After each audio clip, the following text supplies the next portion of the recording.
समितीने मला निवेदन दिलं होतं आणि त्या ठिकाणी गेल्यानंतर मी काळूबाईचं दर्शन घेऊन आलो होतो आणि मला त्या ठिकाणी बोलवून सगळ्या गावांचं म्हणणं होतं, हो आम्हाला काही नको आहे, हो आम्हाला काही नको आहे, फक्त आम्हाला आमच्या 14 गावाला आम्हाला पाणी पाहिजे आणि हे पाणी कोण देऊ शकतं, आमची खात्री आहे की हे पाणी आम्हाला जयकुमार गोरे देऊ शकतो. म्हणून मला बोलवलं होतं आणि प्रचंड मोठ्या संख्येने त्या ठिकाणी लोक होती. मला प्रश्न पडला, जर जिथं 0% पाणी होतं तिथं 100% पाणी पोचायची वेळ आली, पण इथं सगळं असताना आता इतर माझ्या खंडाळा तालुक्याला पाणी का नाही मिळालं. आणि त्यावेळी मी काळूबाईच्या साक्षीनं शपथ घेतली.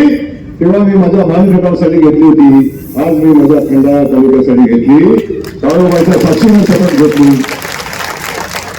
येणाऱ्या 8-10 महिन्यामध्ये या 14 गावाचं पाण्याची योजना, जे मीरा देवगडमध्ये पाणी शिल्लक आहे, परंतु शासनाने निर्णय घेतलाय या पाण्याचं वाटप करताना शासनाची मान्यता घेतल्याशिवाय पाणी पुन्हा देता येणार नाही. ते पाणी माननीय मुख्यमंत्री महोदयांच्याकडे जाऊन त्या 3 टीएमसीतलं जेवढं पाणी या 14 गावाला लागतंय तेवढं पाणी या 14 गावाला देऊन या 14 गावांची पाण्याची योजना मंजूर करायला आणि या गावाला पाणी द्यायला जयकुमार गोरेला शपथ घेतली काळूबाईची. या काळूबाईच्या शपथ मी सांगतो, या 14 गावाला खंडाळा गावातले खंडाळा तालुक्यातले जी गाव आहेत त्या गावाला पाणी दिल्याशिवाय जयकुमार गोरे भविष्यातली कुठली निवडणूक लढवणार नाही.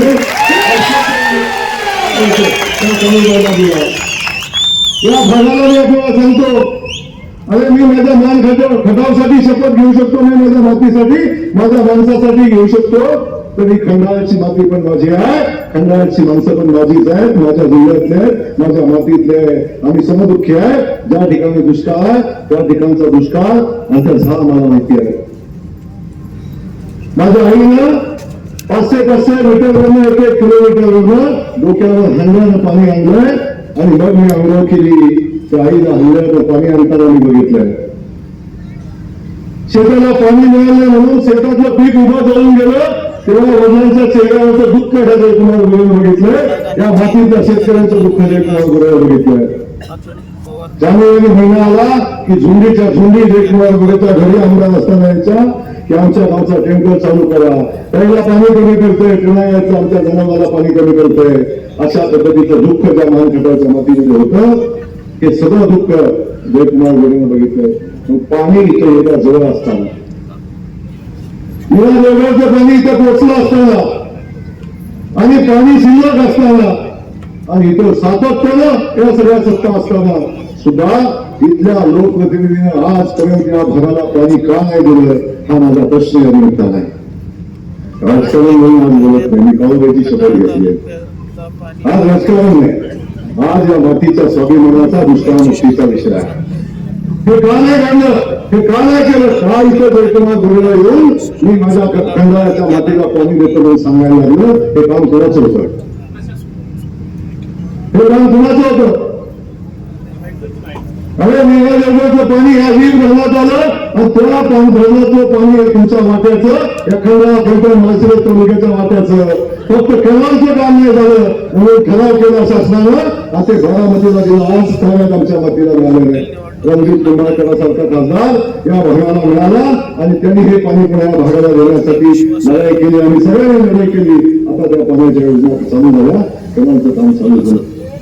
म्हणून मी आज आपल्याला सांगतो, बाबा हे सगळं करायचं असेल तर नियत प्रामाणिक लागते, प्रयत्न प्रामाणिक लागतात. आणि तर तुमच्या पुढे उभं राहिलेलं शेतकऱ्याचं पोरग आहे, रेशीम दुकानदाराचं पोरग आहे, याची नियत प्रामाणिक आहे. म्हणून 4 वेळा मानखटाच्या जनतेने मला आशीर्वाद दिले. तुम्ही जरी मताचं उपाय असलं तरी मला आशीर्वाद तुम्ही सगळ्यांनी दिले आणि त्या आशीर्वादातनं 4 वेळा आमदार झालो. आज ग्रामविकास खात्याचा मंत्री म्हणून काम करतोय, त्याचा मला मनापासून आनंद आहे. आणि जेव्हा एवढी ताकद आज आमच्याकडे आहे, सुरेंद्र बाबा राज्याचे मंत्री आहेत, पीडब्ल्यूडी खात्याचे मंत्री आहेत, मी ग्रामविकास खात्याचा मंत्री आहे. आणि आम्ही सगळेजण एवढं ताकदवान असताना, देवेंद्र फडणवीस साहेब आमच्या पाठीशी असताना, मोदीजी आमच्या पाठीशी असताना जर आम्ही या मातीला पाणी देऊ शकलो नाही तर भविष्यात कधी हे काम होणार नाही, भविष्यात कधी इथं पाणी येणार नाही, तर भविष्यात कधी या मातीचा सन्मान होणार. आणि हे आता संधी आली म्हणून आपल्याला करायचं, आणि हे सांगण्यासाठी मी आलो. अशा अनेक निवडणुका जिल्हा परिषदेच्या येतील, अशा अनेक निवडणुका पंचायत समितीच्या येतील, या निवडणुका होतच राहतील. पण निवडणुकीचे विषय बदलले पाहिजे का नाही बदलले पाहिजे? बदलले पाहिजे का नाही बदलले पाहिजे? प्रत्येक निवडणूक आली की 14 गावाचा पाण्याचा प्रश्न, प्रत्येक निवडणूक आली की खंडाचा दुष्काळाचा प्रश्न, प्रत्येक निवडणूक आली की दुसरा विषय. अरे माझ्या तालुक्यामध्ये हीच परिस्थिती होती. एकच अजेंडा असायचा, मान खटावचा पाण्याचा प्रश्न सोडवायचा आहे, म्हणून कमळाला द्या, म्हणून हाताला द्या, म्हणून गाय वाचवायला द्या, म्हणून तेवढा एक चिन्ह वाढलं होतं आमच्याकडे, त्याला द्या. असे अनेक चिन्ह बदलले, पण ती लाईन नव्हती बदलली. आता ती लाईन बदलायची. खंडाळा दुष्काळ मुक्त करायचे, ज्या ज्या भागात पाणी पोहोचत नव्हतं त्या भागात पाणी पोहोचवायचं. या 3 योजना आहेत, या 3 योजनाचं काम आता आम्ही केलं, मंजूर झाले. 300 कोटी रुपयाच्या या उपसा सिंचन योजना त्याचंही काम चालू होतंय. हे या निमित्ताने आपल्याला सांगा. माझी विनंती आपल्याला, आता ही वेळ आलेली आहे. शेवटी सत्ता कुणाच्या ताब्यात आहे, कोण आहे, कुठला आहे, कसला आहे, कसल्या जातीचा आहे, कुठल्या पार्टीचा आहे, हे महत्वाचं नाही. या मत्तीची जात कोणाला माहिती आहे?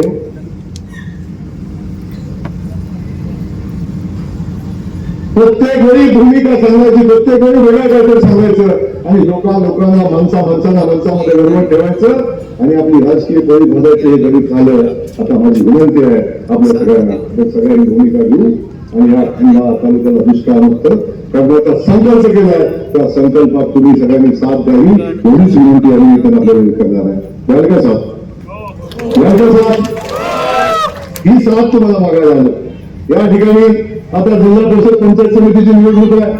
या निवडणुकीच्या अनुषंगाने बघतो आपण, आता इथे ऋषिकेश गायकवाड जिल्हा परिषदेचे उमेदवार आहे. आपण बाबा या गावचा सुपुत्र, ह्याही सातत्यानं झगडणारा धडपडणारा आणि शून्यातलं काम करणारा कार्यकर्ता आहे. गोरगरिबांसाठी, ज्याला अडचण आहे त्यासाठी अडचणीला उभा राहिला. ऋषिकेशला तर राजकीय अनुभव आहे, त्याच्या कुटुंबाने, त्याच्या वडिलांनी, त्याच्या आजोबांनी समाजसेवा केली. हे सगळं आपण अनुभवलेलं बघितलेलं आहे. या भागातले अनेक नेते झाले, दानवेकर असतील, मदन दादा तर आहेतच, त्यांच्यानंतर अनिरुद्ध दादा असेल, असे अनेक नेते या भागात झाले असतील. पण मी आज आपल्याला एवढंच सांगायला आलोय की 2 उमेदवार आम्ही भारतीय जनता पक्षाने तुम्हाला दिलेले आहेत. या भागाचा विकास करायचा आहे, या भागाच्या अडचणी सोडवायचे. मग असे अतुल बाबा मी सांगितलं, इथे एक उमेदवार आला, त्या उमेदवारांनी काय सांगायला पाहिजे होतं की जयकुमार गोरेंनी आमच्या या खेड जिल्हा परिषद गटाला 50 लाखाचं नाही, 1.5 कोटीचं काम दिलं. किती?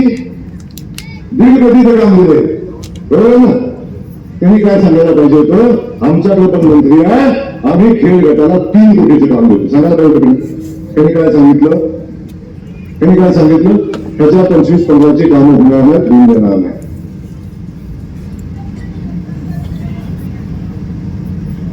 ही संस्कृती तुमची, हा विषय तुमचा.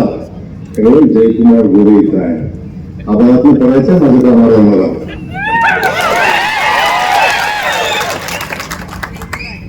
नाव तुझ्यात ताकद काय असेल तिकडे बरू करणार ते काम,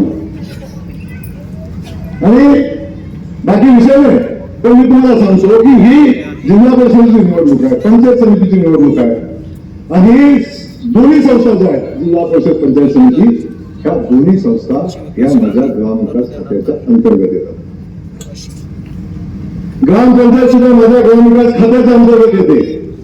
आणि या 3 संस्थांमध्ये जे काम मंजूर होतं, जे काम करायचं ते प्रत्येक काम ग्रामविकास खातं मंजूर करतं, दुसरं कुठलं खातं करत नाही.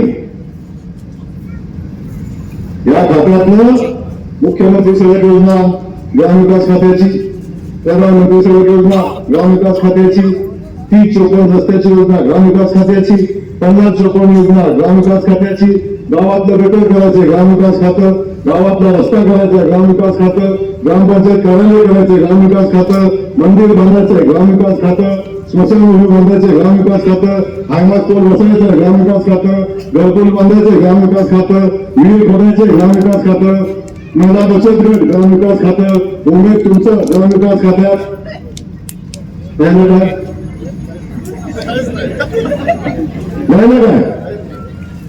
आणि हे सगळं काम करायचं असलं तरी सुद्धा इथल्या मंत्र्याला सुद्धा जयकुमार गोरेलाच पत्र लिहावं लागतं.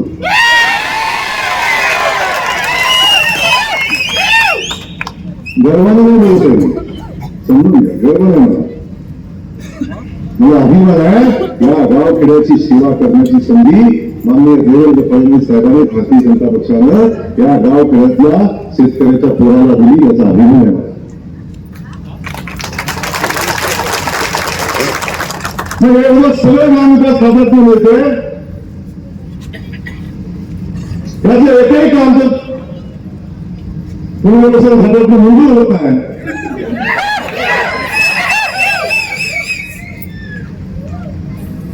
तर मग गरज काय, आवश्यकता काय? मी या ठिकाणी आपल्याला सांगतो, अगदी ताकदीनं ज्यांना जिल्हा परिषद सदस्य व्हायच्या अगोदर बाबा तू जे जे काम सांगितलं ते दिले, तेव्हा तो गृहमंत्री नव्हता, आता तो गृहमंत्री आहे. तुम्हाला माहिती आहे देवागावच्या सगळ्यात जवळचा पण आहे. एवढं पाण्याचा विषय मोठा बोलतो, मला खात्री आहे माझ्या नेत्याविषयी. माझा नेता संकल्प करतो महाराष्ट्र दुष्काळ मुक्तीचा, तेव्हा त्याचा पक्का संकल्प करून करणार जिल्हा दुष्काळ मुक्तीचा. तर एवढा विषय नाही. मी आता तुम्हाला हे सांगण्यासाठी आलोय की ग्रामविकास खात्याच्या माध्यमातून जे करायला लागेल या कामासाठी, या गणासाठी, या गटासाठी ते सगळं माझ्या खात्यात मिळतं. माझी विनंती एवढीच आहे, आता तर 40 कोटी मागितले. मी 4 कोटी मागितले तर मी तुम्हाला सांगतो आमदार फंड किती आहे? 5 कोटी. किती? 5 वर्षाचा किती झाला?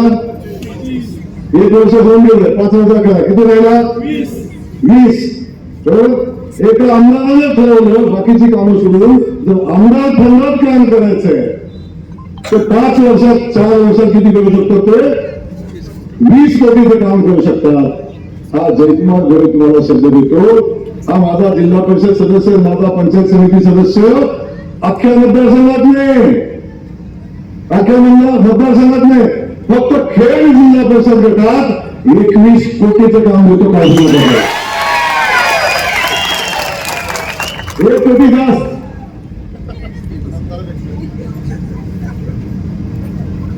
₹21 कोटी रुपयाचा हिशोब देतो. 21 कोटी. आणि एक तुम्हाला परत शब्द देतो, 21 कोटीचा हिशोब दिला तर पुढच्या वर्षी जिल्हा परिषद मत मागे नेता लागणार. त्यामुळे हे सगळं आपल्याला पुढे घेऊन जायचं.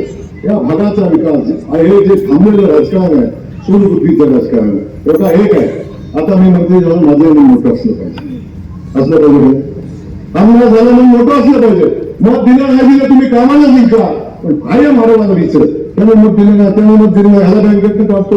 आताच मला सरांनी दाखवलं म्हणजे माझ्या मुलीची बदली कोणी बँकेतली, मी प्रवेश केला म्हणून. अरे काळाची चक्र आहे बाबा, कधी इधर कधी उधर. जिल्हा बँक 9 महिन्यावरही आहे.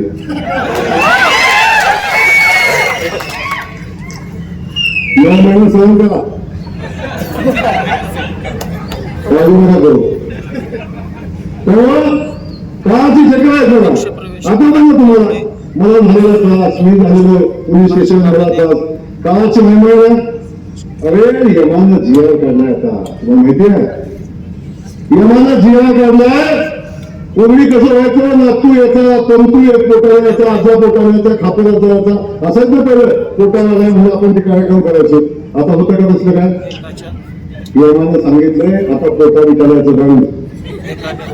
तू स्मशानभूमीच्या आत, स्मशानभूमीत जायच्या आत, तुम्ही स्मशानभूमीत जायच्या आत हिशोब केल्याशिवाय तुझं तिकीट कटणार नाही. त्यामुळे हा हिशोब इथेच संपवायचा आहे. जे पाप केलं, पुण्य केलं, इथंच ठेवायचं. बघितलं ना एवढा मोठा ऍक्सिडेंट झाला जयकुमार गोरेचा, झाला ना. त्याच्यातनं जयकुमार गोरेला वाचवलं. माझ्याकडे बघितलं वाटतं ऍक्सिडेंट झाला मला नाही ना. अरे देवानं सांगितलं तुला वाघाटाचा दुष्काळ संपवायचा आहे. देवानं सांगितलं खंडाळ्यात पण नाकारती माणसं खंडाळ्यात जाऊन पण तुला खंडाळ्याचा दुष्काळ संपवायचा आहे.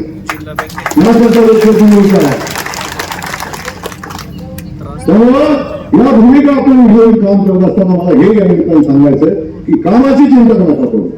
तुम्ही फक्त आशीर्वाद द्यायचं काम करा. आशीर्वाद द्या.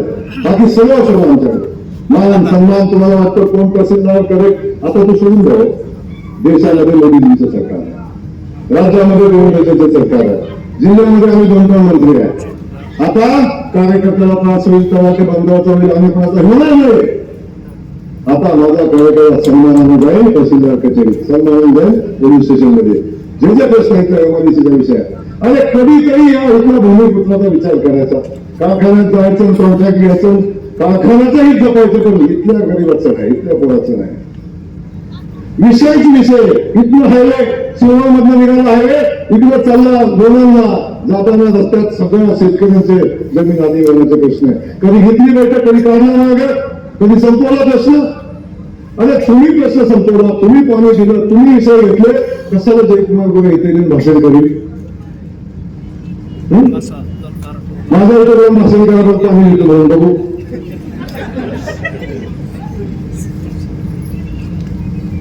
तर समजून घ्या तुम्ही जयकुमार गोरे इथे येतो आणि इथे बोलतो किंवा बाकी कोणी येऊन बोलत असेल त्याला कारण आहे तुम्ही नाकारते. हे तुम्ही संधी दिली. माझा पराभव करण्यासाठी अनेक लोक प्रयत्न करत होती, आजही करतात. सगळे कायद्यात तुटून पडते मान खाटावर. आजही तीच परिस्थिती आहे. जिल्हा परिषद माझ्या इथे पण आहे. तर मी काय मला विश्वास आहे ही सगळी तुटून पडतात. का होतं असं? आता मला हरवण्यासाठी प्रयत्न करतात पण का हे फिकच बाबा तुम्ही लावलं. जयकुमार गोरे याच्या आधीच पाणी आणलं असतं, काम केलं असतं, दुष्काळमुक्त आलं असतं का हे पीक? आता पीक कसं निघेल? अशा वेळेला झालं तर कसं निघेल? एक समजून तुम्ही घ्या. यांनी समजून घेतलं पाहिजे. माझी विनंती दबावाचा रस्ता माझा चालणार नाही. आता एवढंच तुम्हाला सांगणार म्हणून अनेक विषय खूप मोठी यादी दिलेली आहे. पण तुम्हाला इथं सांगेल भारतीय जनता पक्षाच्या माध्यमातून मोदीजींच्या माध्यमातून इथं बसलेल्या प्रत्येक माणसाचा विचार आमचं सरकार करते. प्रत्येक माणसाला आमच्या लाडक्या बहिणींचा बसलेला आहे. आमच्या लाडक्या बहिणीला देवाभूमी शब्द दिला होता. निवडणुकीत आवडलं लाडकी बहीण योजना चालू केली तेव्हा आमच्या लाडक्या बहिणीला देवाभूमी शब्द दिला की मी माझ्या बहिणीची लाडक्या बहिणीची योजना चालू करेल, महिन्याला आपला 1500 रुपये देईल. अनेक लोकांमध्ये बंद होणार निवडणुकीसाठी असं आहे तसं आहे बऱ्याच गोष्टी झाल्या ना. झाली का बंद? झाली का बंद? आजही आमची लाडकी बहीण योजना चालू आहे. आणि बहिणीला माहिती आहे राखी पौर्णिमेला सक्का भाऊ राखी बांधायला आला तर ताटात 100 रुपये टाकताना 3 वेळा बायकोकडे बघतो मग खाली पैसे टाकतो. खरं का खोटं? 20 नाही खरं. 3 वेळा बायकोकडे बघतो नाही तर पैसा तुम्हाला खिशात जातो. सालीचा जमाना संपलाय.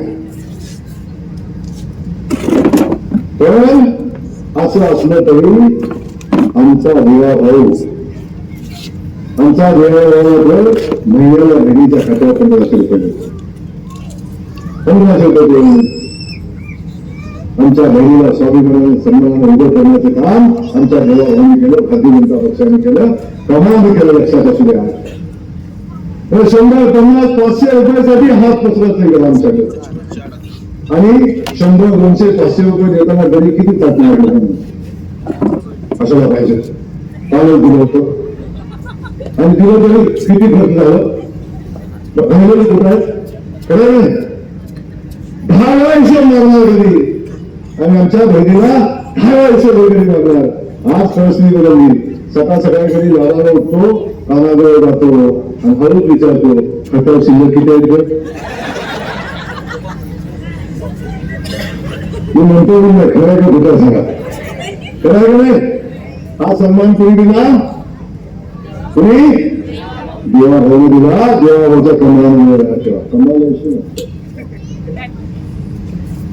आपण शेतकरी बांधव सगळ्या यांना शब्द दिला, तुम्हाला शब्द दिला की मला मुख्यमंत्री झालो किंवा मला सरकार आलं तर 5 वर्ष शेतकऱ्याचे लाईट बिल घेणार नाही. द्यायला लागतं लाईट बिल, आता द्यायला लागतं लाईट बिल. आणि आता सांगितले मी जून महिन्यापर्यंत माझ्या शेतकऱ्याची कर्जमाफी करणार आहे. रेशनीचे धान्य विकत आहे, मोठा आपण जायचं ठेकेवरून घेण्याचं रेशनीचं धान्य विकत आहे. प्रत्येक योजना मोदीजींचं 6,000, फडणवीस साहेबांचं 6,000 अकाउंटवर पोचतात. तरी विकासाच्या कामाला पैसा कमी नाही, तरी विकास होतोय हे समजून घ्या. हे भारतीय जनता पक्षाच्या माध्यमातून माझी विनंती आहे. त्या सगळ्या प्रश्नाला न्याय देण्याची भूमिका भारतीय जनता पक्षाची. अनेक विषय या ठिकाणी आमचा युवकांचा प्रश्न सातत्याने पुढे येतो आणि त्या प्रश्नावर एकदा निकाली कुस्ती करायला लागणार आहे. कारखानदारी जपलीच पाहिजे, कारखानदारी जपलीच पाहिजे. कारखाना झाला तरी युवकांना काम मिळेल, पण युवकांना काम देत असताना जे धोके भय मालूम येत आहेत. आमचं सरकार सांगतो, मोदीजी सांगतात, फडणवीस साहेब सांगतात, इथं जिथं कारखाना तिथल्या 80% भूमी लोकांना रोजगार दिला पाहिजे ही आमची भूमिका आहे. आणि ती भूमिका आता या कारखान्याला पाळायला लागेल. त्यासाठी एकदा निकाली कुस्ती करायला लागेल. खरं आपण काळजी नका करू. त्यासोबत या ठिकाणी खूप छोटा विषय होता. या भागातल्या अनेक प्रश्न संदर्भातली नागेश्वर देवस्थानला या ठिकाणी करोड दर्जा पाहिजे. आता मला सांगा द्यायला पाहिजे का आधी निवासस्थान तिथे कशाला जास्त मी देतो नाही दिलं तर मी द्यायला लागतो. काळजी नका करू. आणि सगळ्यात विषय होता की आमचा शहरातला एक युवक, गावातला युवक आमचा देशासाठी शहीद झाला आणि त्याचं स्मारक करायला काय मागितलं विचारणे 10 गुंठे जागा. ते पण जिल्हा परिषदेचे आहे, बरोबर ना. त्या खात्याचा मंत्रीच नाही. या सैनिक क्षेत्रासाठी 10 गुंठे जागा त्याच्या स्मारकासाठी देऊ, पण स्मारकाला सुद्धा मदत करू पाहिजे तेव्हा. आणि सगळ्यात आता शेवटचा विषय होता. असे अनेक विषय भारत असणार. आता आम्ही देणार असं दिवसा पाहिजे फेरी देतो, सोलरची कामं गावागावात चालू झाली आणि सगळ्यांना ते काम देतोय.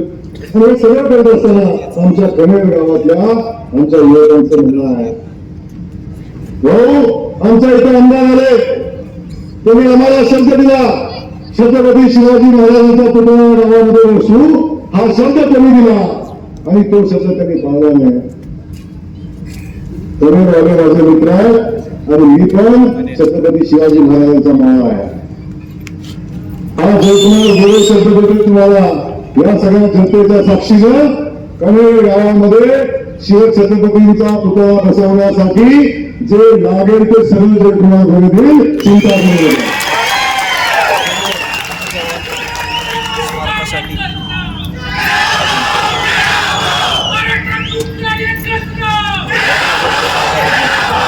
छत्रपती शिवाजी महाराज की या सगळ्या गोष्टी आपण ईश्वराचा ज्याच्या विषय त्या सगळ्या विषयांना देण्याची भूमिका घ्या. पण जाताना एक तुम्हाला म्हणा, हे सगळं काम करत असताना भारतीय जनता पक्षाला मी पण उत्तरदायी आहे. हे सगळी कामं करत असताना मी पण उत्तरदायी आहे. मलाही विचारतील खेडमध्ये जिल्हा परिषद सदस्य कुणाचे आहेत, विचारतील कुणाचा असले पाहिजे, हात वर करून सांगायचं कुणाचा पण असले पाहिजे. एवढ्या भरच्या एका हात वर करून सांगा भारतीय जनता पक्षाचे 3 सदस्यांनी निवडून सांगायला